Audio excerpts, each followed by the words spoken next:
Lewandowski goes for it again! And then Ronaldo! Oh, it's Messi!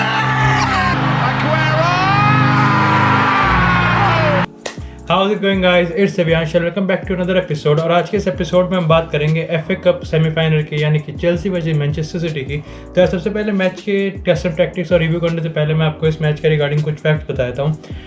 अगर पिछले 5 matches की इन दोनों की टीम के हेड टू हेड क्लैशेस की बात करें तो चेल्सी 5 में से 4 मैचेस हारी है, वहीं मैनचेस्टर सिटी 4 मैचेस जीती हैं ऑब्वियसली। अगर रीसेंट एनकाउंटर की बात करें तो फरवरी 2016 में चेल्सी ने मैनचेस्टर सिटी को हराया था। और अगर इसी स्टेज के बात करें यानी कि FA कप सेमीफाइनल की बात करें तो वो लास्ट 2012 में हुआ था, जहाँ पे मैनचेस्टर सिटी ने चेल्सी को हराया था। बात करते हैं दोनों टीम्स की फॉर्मेशन की, तो चेल्सी ने इस मैच में 3-4-2-1 फॉर्मेशन को यूज़ किया था, जहाँ पे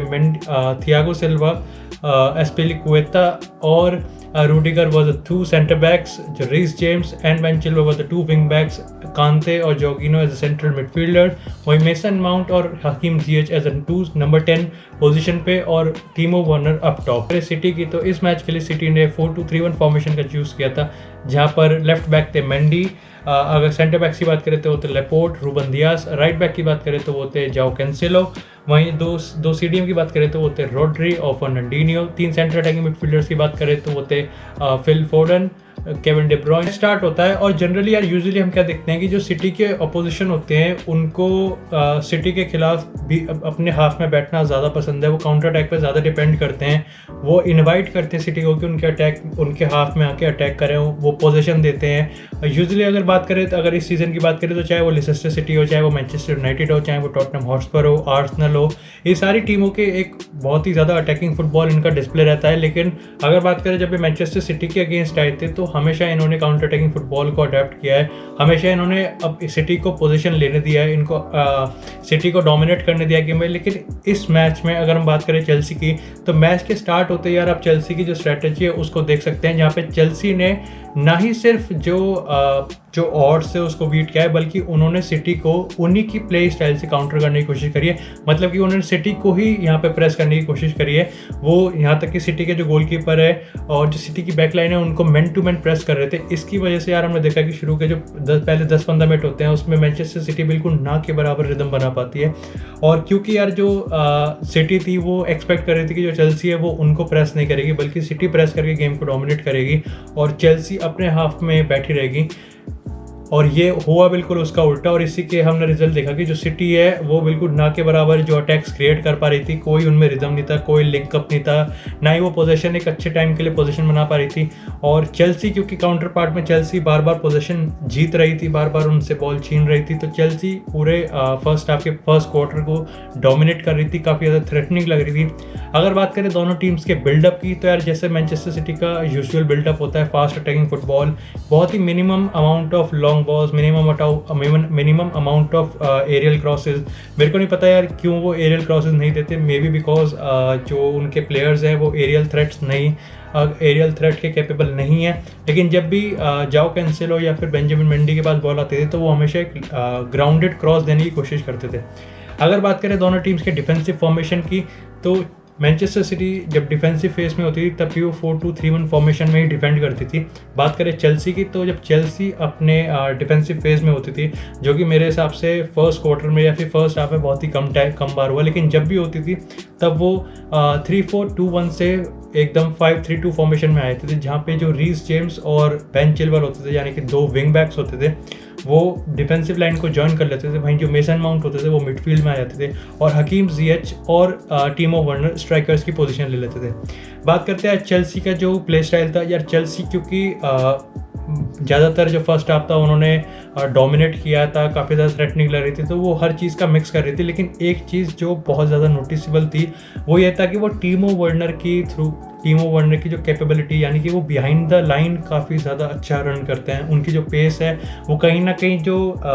सिटी की जो बैक लाइन है उसको आउटक्लास करती है। लेकिन फिर भी हमने देखा कि मैच में चेल्सी ने बहुत ही कम थ्रू बॉल्स डाली, काफ़ी ज़्यादा वो विंग से अटैक करने की कोशिश कर रहे थे, यानी कि मेजॉरिटी ऑफ द टाइम्स वो लेफ्ट जो विंग था जहाँ यानी कि बेन चिल्वल और जो मेसन माउंट का जो साइड था उससे अटैक करने की कोशिश कर रहे थे। कहीं ना कहीं पूरे हाफ में यही नोटिसेबल था कि जो टीमो वर्नर है उनकी जो स्ट्रेंथ है उसको। अब बात करें अगर कुछ प्लेयर इंस्ट्रक्शंस की, तो सबसे पहले शुरुआत करते हैं मैनचेस्टर सिटी के कुछ प्लेयर्स के। अब यहाँ पर जो केविन डे ब्रुयने थे, वैसे तो उनकी पोजीशन थी वो 3 सेंटर अटैकिंग मिडफील्डर में मिडिल पोजीशन थी, लेकिन पेप गार्डियोला ने उनको फ्री रोम की पोजीशन दे रखी थी, जहाँ पे क्योंकि वो चाहते थे कि जो केविन डे ब्रुयने वो हर फील्ड के हर पार्ट में अपने आप को अवेलेबल रखें, जिससे उनके पास ज़्यादा से ज़्यादा बॉल आए। इसलिए हमने मैच की कुछ शुरुआती पार्ट में देखा कि केविन डे ब्रुयने पिच के राइट साइड में थे, यानी कि उन्होंने जो अपनी पोजीशन थी वो फेरन टोरेस के साथ एक्सचेंज कर ली। बात करते हैं अगर दूसरे प्लेयर की, तो वो थे रहीम स्टर्लिंग। अगर पिछले कुछ टाइम की बात करें तो जो रहीम स्टर्लिंग, उनकी परफॉर्मेंस काफ़ी ज़्यादा अच्छी नहीं रही है, लेकिन फिर भी पेप गार्डियोला ने उन पर भरोसा रख के इस मैच में स्टार्टिंग 11 में उनको जगह दी थी।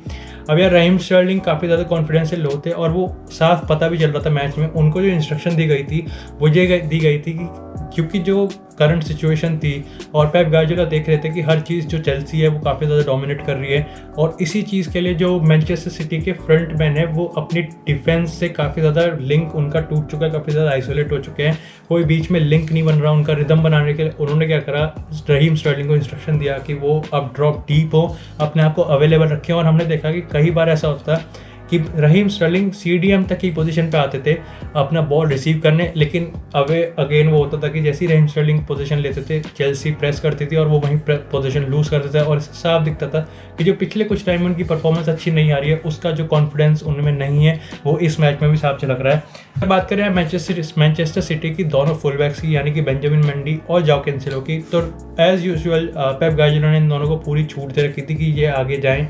जो मैनचेस्टर सिटी का यूजुअल गेम प्ले होता है, usual play style attacking football होता है, अगर बॉल विंग पर है तो वहाँ से एक लो क्रॉस दें। अगर जाओ कैंसेलो जैसे हमें पता है कि काफ़ी ज़्यादा अच्छे ड्रिबल कर पाते हैं, काफ़ी ज़्यादा उन पर अच्छा वो काफ़ी अजाइल प्लेयर हैं, उनको अटैक करना ज़्यादा पसंद है in comparison to Benjamin Mendy, तो जाओ कैंसेलो को पूरी छूट थी। और कहीं ना कहीं जो मैनचेस्टर सिटी का अटैक था वो भी कहीं ना कहीं राइट साइड से जाओ कैंसेलो ट्रिगर करते थे। अगर बात करें बेंजामिन मेंडी की, तो बेंजामिन मेंडी यार इतने अच्छे नहीं है ऑन द बॉल, इतना अच्छा ड्रिबल नहीं कर पाते, तो उनको जो विंग है उस पर ही अलाउ कर रखा था, सिर्फ विंग तक ऊपर जाना था, और वहाँ पे अगर उनके पास बॉल आती थी तो उनको एक लो क्रॉस या हाई क्रॉस जैसा भी था उनको बॉक्स में बॉल डाली थी। अगर बात करें जाओ कैंसेलो की, तो जाओ कैंसेलो के पास यार उनके पास ऑप्शंस था कि वो विंग पे जाके बॉल डाल दें, या फिर वो अगर उनको ईजी लगता है या फिर वो कर सकते हैं, वो कैपेबल हैं इस चीज़ के, जो कि हमें पता है कि वो कैपेबल हैं, तो वो बॉल को बॉक्स में ले जाके खुद भी शूट ले सकते हैं, और जितना हो सके वो उतना हाई अप तक पिच जा सकते हैं। बात करें अगर हम चेल्सी की, तो चेल्सी के यार हम 2 सेंट्रल मिडफील्डर की बात करेंगे, यानी कि जॉर्गिनो और कांते। अब यार ऑन द शीट अगर बात करें तो ये दोनों बॉक्स टू बॉक्स मिडफील्डर है, लेकिन हमने मैच में देखा कि जो कांते हैं उनको इंस्ट्रक्शन मिले हुए थे कि वो अटैकिंग बिल्डअप में जो हकीम जियच, टीमो वर्नर और मेसन माउंट उनकी मदद करें। वही बात करें जॉर्गिनो की, तो हमें पता है जॉर्गिनो अटैक में जॉर्गिनो एक होल्डिंग मिडफील्डर है, लेकिन जब ड्रॉप बैक की बात आती है तो उनकी जो पेस है वो काफ़ी ज़्यादा ख़राब है, और इसी के चलते जो काफ़ी ज़्यादा बार होता है कि जब काउंटर अटैक पे चेल्सी फेस कर रही होती है तो जो जॉर्गिनो है वो ड्रॉप बैक नहीं कर पाते और अपने अटैकर से पेस में मैचअप नहीं कर पाते। इसीलिए थॉमस टुचेल ने यार इस चीज़ को ऐसे काउंटर किया कि जो जॉर्गिनो है वो आगे नहीं आएंगे, वो बिल्डअप में इतना मदद नहीं करेंगे, लेकिन जो कांते हैं वो बॉक्स में भी एंटर कर सकते हैं, वो एक सेंट्रल अटैकिंग मिडफील्डर की तरह काम करेंगे, यानी कि बॉक्स टू बॉक्स, यानी कि वो डिफेंस तो करेंगे लेकिन अटैक में भी वो बिल्डअप में मदद करेंगे। जो बात करें मेसन माउंट की, तो जब मैंने आपको बताया कि जो डिफेंसिव फॉर्मेशन है, डिफेंसिव ट्रांसफॉर्मेशन में